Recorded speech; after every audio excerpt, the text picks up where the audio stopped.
They should be on. Good afternoon. Welcome. Thanks for coming early. I'm Christa Wessel from All Classical 89.9, which is, of course, your favorite radio station, right? Yeah. Good. I'm so delighted to be able to do some of these chats with musicians of the orchestra, get to know them outside of the, tuxedoed position on the stage. This is our principal trumpeter of the Oregon Symphony, Jeff Work. Hello. And I know you've heard this man, right? Because he's got this laser beam of a tone. It just cuts through the orchestra. Well, it's my job. I think you must have I think trumpeters must have a very distinct, brassy personality. Yeah. Okay, sure. I mean, is it true? Do brass... Well, let's put it this way. I think there are stereotypes for each instrument type. Oh, yeah? And I think that there is a trumpet player personality with a lot of variation to it, meaning it's not just one tiny little personality. And, there are people who are destined to be hornists or violists or people who like to hit things. And did you feel called to the trumpet? There was no question about what you were going to play? Yeah, I think the answer to that is that when I was a kid, my father and mother had two things in the house. They had classical music records and they had Broadway. So my father was a stage director, translate actor who couldn't remember lines. and one of the things that he did for no explainable reason when I was yay tall was to say, "Hear the trumpets, Jeff? Hear the trumpets?" And I don't know, maybe that was a sort of a psychological bug being planted in the back of my head or whatever. But in fourth grade, we had a guy do an instruments demo. We had an assembly, as I think we called them. And the guy who did the brass instruments at the assembly was a trumpet player, so he sounded the best on the trumpet. Gotcha. So I think that was maybe a simple explanation why I ended up being a trumpet player. But people tell me I'm, hopefully the good version of the trumpet player. I would say so. All right, thank you. I have heard you tell a couple of awful, awful jokes, though. Yes, that's what I do.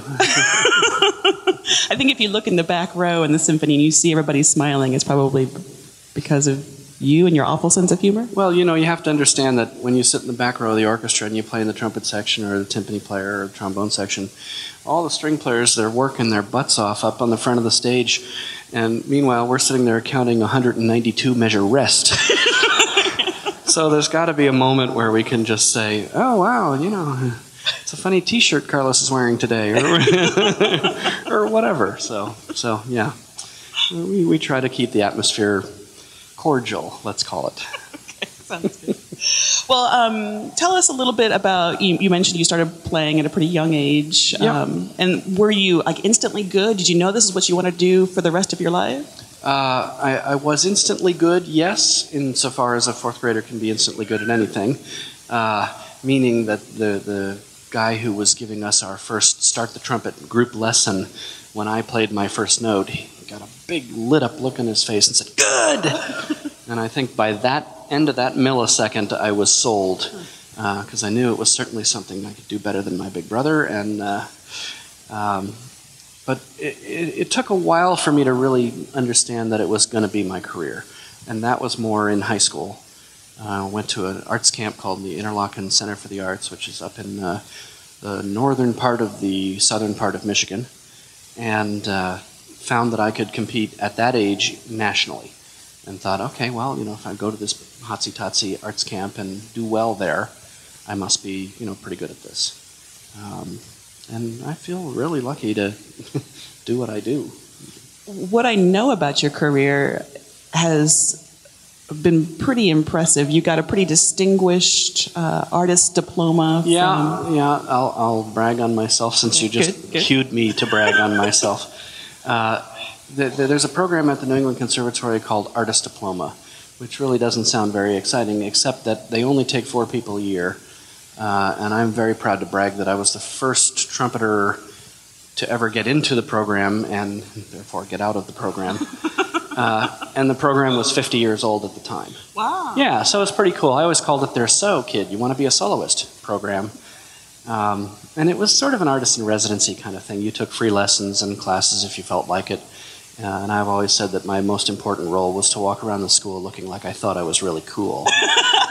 So I did just that. But the cool thing about that was my third meaningless piece of paper. I got a bachelor's and a master's degree before that. The cool thing about the artist diploma was that it allowed me, and the conservatory, the New England Conservatory of Music, allowed me to take lessons with anyone I wanted. And so what I did is I made a deal with the school, and I said, look, I'd like to take half of my lessons with Charlie Schluter, who was the principal trumpeter of the Boston Symphony, and I'd like to take half of my lessons with anyone that I can con into hearing me for an hour. And will you pay them whatever you pay them for an hour lesson on my behalf? And they said, sure. So I studied with cello players and pianists and singers and tuba players and you name it.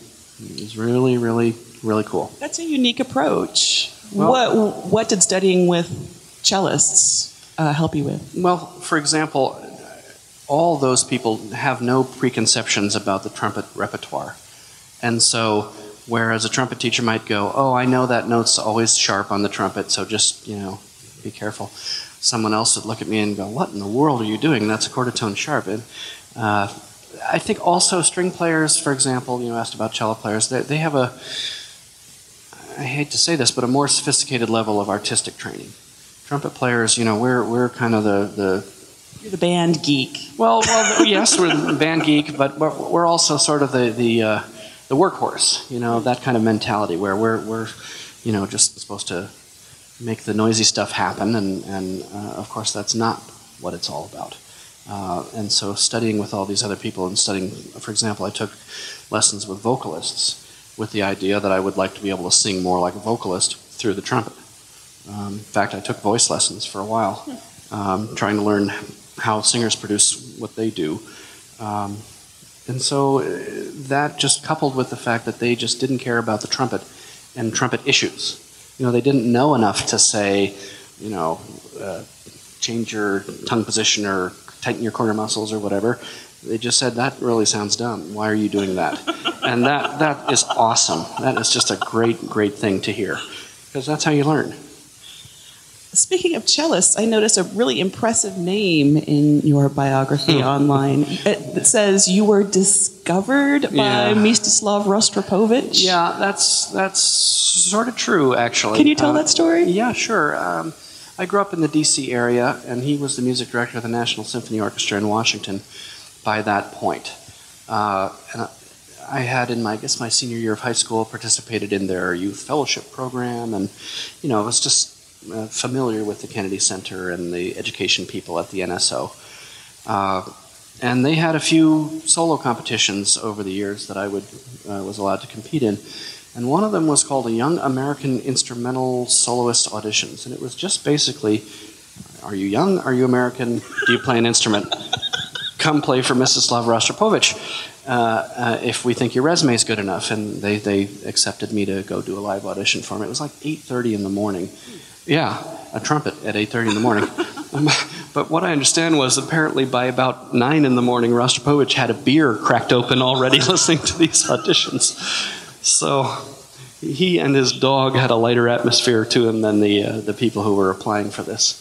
But it yielded 4 subscription concerts with him conducting with National, and then he invited me the next year to his festival in the French town of the same name where Evian water comes from. So there's a nice music festival there, and they had a new concert hall that was just built. And so that is a holdover from my days as a sometime soloist. Well, I wanted to ask you about that. When you become good and recognized as good, and you're starting to be trained as a solo player, at what point do you decide to just abandon that and become an orchestral player? And what is that transition like? Well, trumpet, there's one person who really had a solo career of major, major proportion, and that's Maurice Andre. He was a guy who would play the opening night at the Boston Symphony or play with the Berlin Philharmonic and the Vienna Philharmonic.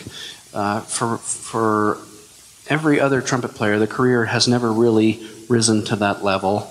And it's kind of hard to make a go of it as a trumpet soloist, especially in the United States. Europe, it's a little more common.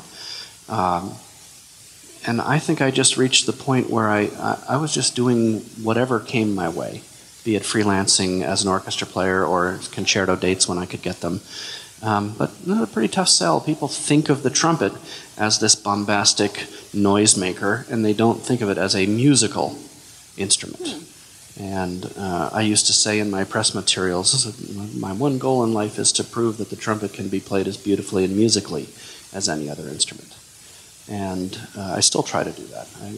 Who knows if I succeed? Well, I think you're proving it on stage. Well, thanks. I know trumpet is a really difficult instrument to make sound gentle and soothing, but you've got it all covered. And everything I do is audible. That's one thing that people don't really realize about playing a trumpet in a symphony orchestra, is even the unimportant stuff is audible. And so if you take a dive, people see you. Exactly.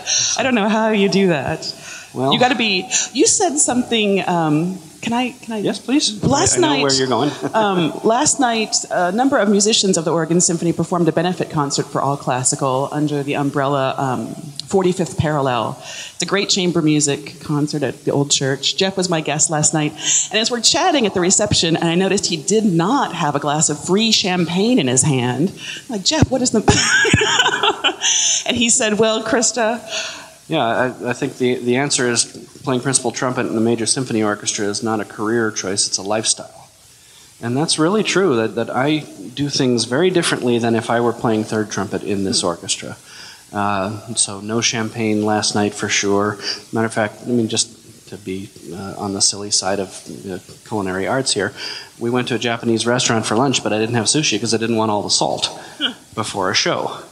I nap more than most people, I suspect, and it's not just because I have a drowsy personality, but there are a lot of things where you just really have to kind of spend your entire existence making sure that the concerts are going to be okay. Does that make sense? Absolutely. Yeah, that doesn't make sense to me. I don't think I could be that exposed and get a whole lot of sleep. Yeah, let's focus on that for a while.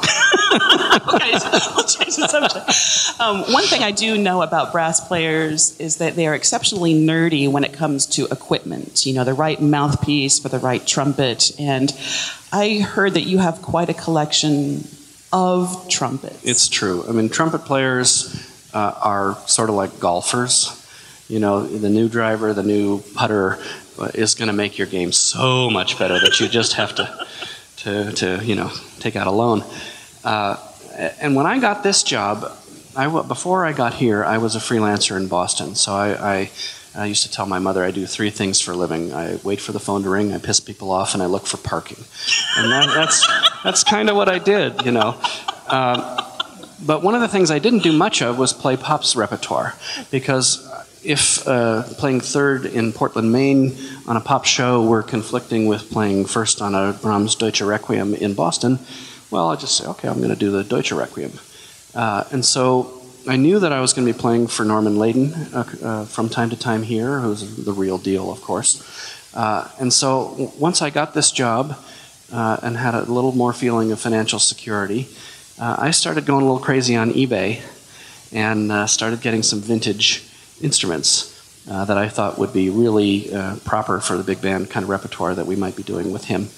And it just kind of ballooned from there. In case you all are wondering what the raw number is, it's under 50. But that How much under? Like yes. 49? But I also always say in my own defense that there are plenty of those instruments now that fall under the I won't shed a tear when I sell it category. Because when you get a good one, 3 or 4 go on the okay, I don't care about that one anymore list. But there's a surprisingly wide variety of trumpets available for trumpet players, and it's not just different manufacturers and different construction styles, but different sizes. So I have a piccolo trumpet, which is an octave higher than a normal trumpet, so it's about so big.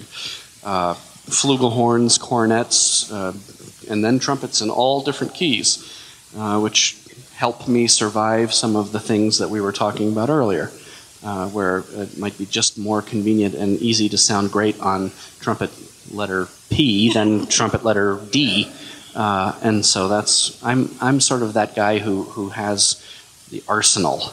There are plenty of trumpet players in the world who just have, six or eight. Just six or eight that they would say they use on a very regular basis. And will you be playing more than one tonight? Not today. Not today. I have played 3 different trumpets on 3 different pieces in one concert in times past. But I felt that the instrument that I chose for the Martinu was also very appropriate for the Prokofiev. If I were playing the Beethoven, I would switch to my rotary valve trumpet, which is basically a trumpet with French horn valves. So you'll see on the second half, my trumpet colleagues who are playing the Beethoven Sixth, they'll be playing looks sideways, whereas normal trumpet looks a little bit more upright. And that's because the valves on a rotary valve trumpet they rotate rather than like a piston going up and down. So you will see multiple trumpet styles today, but just not in my hands. Do you want to talk about that for a second? As principal trumpeter, you won't be playing on the Beethoven Pastoral Symphony today. Yep, and we call that in the biz relief. And I don't mean I'm relieved that, oh goodness, I don't have to play Beethoven Sixth, because Beethoven Sixth is a glorious piece of music, of course. But the Martinu and the Prokofiev concerto, and it's rare for a concerto to have a very active trumpet part, because usually in concerti the trumpets are relegated to very soft stuff or orchestral passages when the soloist isn't at risk of being buried. But these 2 trumpet parts give me plenty to do for today. And my colleague Dave, who is playing principal on the Beethoven, has just come into possession of a new rotary trumpet and wanted to take it for a spin around the block. And the Beethoven Sixth is a funny trumpet part. It's not as active as a lot of the others. You'll notice that, speaking of counting 198 measure rests, the 2 trumpet players do not play until the 3rd movement. So they'll be sitting there waiting for the 3rd movement, and the trombone section doesn't play until the storm. So that's 4th of the 5 movements. So that's sort of a little look into the life in the back row. That's a good introduction to the fellow who will be conducting this performance tonight. This is Mr. Michael Francis. Good to see you. Welcome. It's good to see you. I love this opportunity to get to talk with a conductor and a musician at the same time, because now they can... And a musician. Conductors can be musicians as well. That joke wasn't lost on me. Michael, you were here just, about a month ago? Something like that, yes. Yeah. At the drop of a hat, you picked up and flew from London to save the day. Well, I'm not sure save the day. I came to do some concerts, certainly. And I had a fabulous time. It's a really tremendously fine orchestra you have in this city. You should feel very proud. And I think the other thing which is great is the orchestra has a great audience. Because I played in some cities in America and conducted, and the audiences are really not as substantial or as enthusiastic. So, bravo to you as well. It's great. So what is it about? Yeah, I'd love to hear your impressions of... Oh no, that would be awfully embarrassing. 2 things. Either, first of all, he won't be able to say the truth. And secondly, if he says anything nice, I'm English. I'm terrible at taking anything nice. Well, I'm going to say something nice anyway, which is that playing with Michael has been a real treat for us in many respects, but in the respect that I'm thinking about is that he is also a very experienced and highly talented orchestral musician. And he knows what we do for a living, and so it's a real treat for us to sit in the back row and think, oh yeah, this guy's been this far away from a conductor, and so he knows that our music might be speaking a little bit late, for example, and knows how to address the players to get those issues taken care of. And I won't embarrass you by going on and on. Basically, that was the only thing he had nice to say anyway, so that's that. And that is false. Do you want to say something nice about... Well, no, I think the good thing with this orchestra is that they're very welcoming to conductors. It's a very happy orchestra. The orchestra's in great shape. You've got a great music director who's doing great work, and the orchestra is very, very comfortable in what it's doing. So it's easy for a conductor to come in and just suggest things, because that's all you're ever doing. You're only suggesting. You can't tell people how to do things, because a conductor's role is strange. You don't make any noise, apart from a few grunts and sniffs and awful out-of-tune singing along sometimes. You'll probably hear a bit of karaoke today, and I apologize in advance. But basically, you're entirely dependent on other people making noise. So you have to always try and encourage and find ways of getting them to play together. And basically, you're just facilitating listening and just making people aware of certain things and giving them ideas, but letting them find their way through that. And this orchestra is very, very good at that, just suggesting or just give a look, and they know straight away what they mean. They know that some of the issues with the hall. Every acoustic has its own problems. And so it's a very, very easy situation to come into as a conductor. Well, speaking of that, I know you've done a bit of rearranging of the orchestra for this series of concerts. Would you mind talking a little bit about that? Sure. You'll notice in the second half that I've swapped the orchestra around. So usually you have first violins, second violins, cellos, violas, and basses. But the way the music was written very much in the 19th century and before, they often wrote it for antiphonal violins. So they have first violins here, with second violins over there. And then you have the cellos here and the double basses over there behind the first violins. The advantage of that is, as a double bass player myself, I played both ways many occasions. But you get a great help because the basses are so close to the melody instrument, so you never have any kind of time delay. So it really helps that end of the ensemble. You have a wonderful transparency that comes through the sound, because all the way across the front you have treble. And then the inner parts can hear themselves well. You also get a nice antiphonal thing between the trombones and the basses. You get bass coming all the way through. So that's sort of why I'm doing it. And I think a lot of audience members may not be aware of how pronounced musicians on stage feel the time delay that you're just talking about. Yeah. It's an amazing thing, because you think, okay, sound travels, 700 miles an hour or something like that? Something like 700 feet a second, I think. Yeah, and so you would think... Precisely, I'm not sure. Whatever you say, maestro. You see why I like it here? And so also the problem that conductors have to deal with is that different types of instruments speak at different rates. And some of them point backwards, and some of them point forwards, and some of them are hit with sticks, and some of them wave sticks. Yeah. Who should be hit? Right. And so it's a very tricky thing as an orchestra player to make your experience correct. Yeah, and that's one of his big jobs. Absolutely, because you'd think that the sound, what you hear, is the same on stage. But we know as musicians, you get finely tuned to hearing things in microseconds. I mean, just the slightest thing. You get very, very highly refined in this way.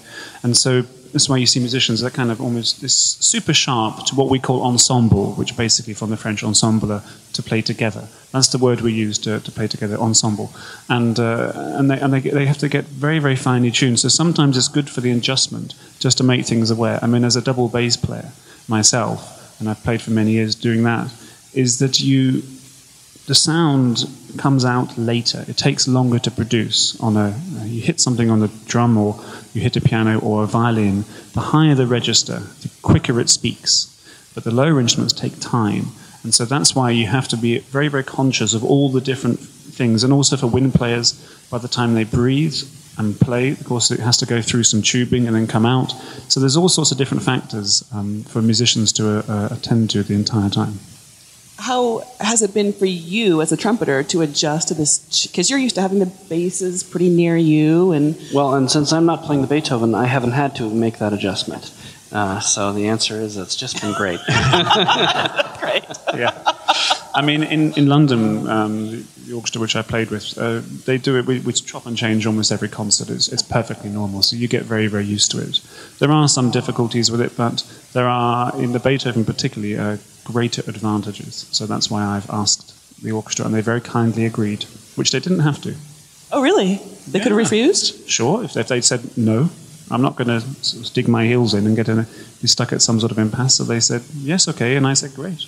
You're stuck at the airport. Yeah, exactly, yeah. Exactly. Well, last time when it was late February, right, when you came last to conduct in place of Alondra de la Parra. I know that you were familiar with all but 2 of the works on that program. Well, sure. I mean, the Grieg and the Schubert. I hadn't conducted them before, but I knew them. But the other 2, I mean, I got the call very late. I think it was 3 in the morning, and I was on a flight by 9 or 10 or something. But it's a good thing of modern technology is they emailed it to me, so I read it on my iPad on the way over. How about that? But they couldn't do that before. Toscanini didn't do that, did he? But it certainly made my life easier because there's no way I could have got 2 of the scores in time. And even though I'm comfortable, I could have sight read them in front of an orchestra. I'd rather have time to prepare. But this time you knew the Beethoven. Sure, I haven't conducted it before, but I've played it many times. Yeah. And the Prokofiev and the Martinu. No, I didn't know that. The Martinu is an unusual piece. It's not done very often. You're going to discover a fantastic piece of music, but it's one of the problems with the Martinu is it's not necessarily the most immediately accessible piece. Now, what I mean, don't be scared. Don't run away. Don't think, where's my car parked? It's not that bad. But what I mean is that because it's a fantasy, the themes tend to come in and out, and they don't necessarily have a very clear structure, like if you listen to a symphony. And it's very much a case of sort of almost dispensing with reality and just allowing these things to come in and out. I'll explain a little bit more before the concert, so I won't bore you by saying the same things twice. Otherwise, I think I'll fall asleep myself. It strikes me as being very dreamlike, this symphony, and there's a little bit of something for everybody. I know, Jeff, you've got some crazy parts in the Martinu. Yeah, great trumpet, great for everybody, it seems. Well, it's an extremely colorful score. I mean, the guy certainly knew what he was doing with an orchestra. One of our biggest complaints with contemporary composers is our suspicion that they skipped orchestration class, and that they really don't write for the instruments in a way that might be, I don't know, possible. And I think this is a piece where you're dealing with a composer who really knew how to make an orchestra do great things, and hopefully we will do great things with what he gave us to work with. It sounds like it's really fun to play as well. It's challenging. I mean, it's got tremendous trumpet parts. Also it opens with the third trumpet. I mean, these things don't usually given to the first trumpet, but here it's given sort of different qualities. And there's a theme that comes through all the time, and it's tremendously well written for trumpet, for strings. Very hard, but they can play it all very, very well. So it's great. I just briefly met our solo pianist, Natasha Poremsky, backstage. She seems like a delightful young woman, and I've never heard her perform before. Do you want to talk a bit about her approach to this Prokofiev concerto? It's a little wisp of a concerto, this thing. Well, I think that's a very good term, little wisp of a concerto. I entirely agree. I mean, it's about 15, 16 minutes, so don't blink too often, it will go. But it's got a wonderful theme which comes back 3 times, at the beginning, at the end of the first movement, at the end. It's a great, glorious moment with another great trumpet tune, which is fabulously played by Jeff. Thank you. It's a very charming. I mean, it was sort of written to win a competition, so it was written by Prokofiev for himself to show off. Prokofiev was actually quite a show-off as a young man. He wasn't an unpleasant man, but he was certainly aware of his talents and wanted people to be aware of his talents. So this piece is very much a vehicle for the piano. But there's some great orchestration with everything that Prokofiev writes. It's always incredibly colourful, interesting, great harmonies, unusual tuba writing, and just really, it's always fascinating. And boy, can she play! She is absolutely nailing this. You're in for a treat. The piece itself is packed enough with energy, and then add to that, mix what Natasha's doing, and you're in for a treat. It's because the opening of it starts with a full orchestra and piano playing, and sometimes they think, well, maybe they're not meant to be heard, but I think it's written in a way that the piano sort of almost becomes part of the orchestra and then overpowers. So in the first rehearsal, I was kind of being very delicate and polite to the soloist and making everyone play a bit softer. Then I went out and listened. I thought, whoa, she doesn't need any help. She can really fill a hall. So you'll hear tonight that we're just going to go for it, and she will. Well, you'll hear, and it's fabulous. And we've got just a couple of minutes before we need to let the musicians come warm up. But just a word or two about the Beethoven. I almost want you to talk about it, even though you're not playing in it. I mean, this is a great piece of music. It just draws this picture of the outdoors. And I think one of the neat things about the Beethoven Sixth, especially the first 2 movements of the piece, is that it almost goes nowhere. It's very relaxed, casual music, and the harmony just repeats and repeats and repeats and repeats, and you just bum bada bum bum beam bada bum bum beam bada bum bum beam bada bum bum beam bada bum bum bum bum bum bum, and about 5 minutes later, bum bada bum bum. But sometimes in our modern world, we need a little of that, And what is the actual title? Joy at arriving in the country. Is the awakening of feelings upon arrival in the countryside. Yeah, and that really is exactly what it is. Of course, there's the storm and all that, but that's one of the things that I really admire about the piece is that it really does just give you a chance to sort of just bliss out. Yeah, bliss out. Wow, there you go. Yeah. She's good. I mean, Whisk, we've had Bliss out. She's good. But no, I think Jeff absolutely hit the nail on the head there. I mean, in many ways, especially the second movement, which is about 12 minutes long, but it's just sort of a chance to just, because he deliberately repeats. I mean, the harmonies are often just, if you know about music, they are tonic, subdominant, and dominant, nearly all the way through. I think it takes 58 bars or 57 bars in the first movement before we hear our first minor chord. So the harmony is very simple, and I think one of the joys of that is that if you imagine when you're walking out in nature, you see these giant panoramas, and they don't seem to change so often, but what he does do is he orchestrates incredible animation and excitement within the small bits. So you have this very, very slow-moving harmony, but within inside you have this. You have this sense of inner joy of the person who's seeing these giant panoramas. And in the second movement, it's just that glorious moment when you've been in a meadow or something, and you just don't want it to change. And there's that kind of effect. So it requires an enormous amount from the listener as well, for you to find the right term. And then in the second part of the symphony, third, fourth, fifth, then we introduce people, and then it becomes a little bit more exciting with storms and the like.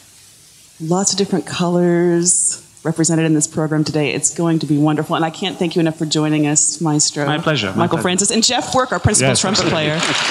Enjoy the show. Thank you, everybody.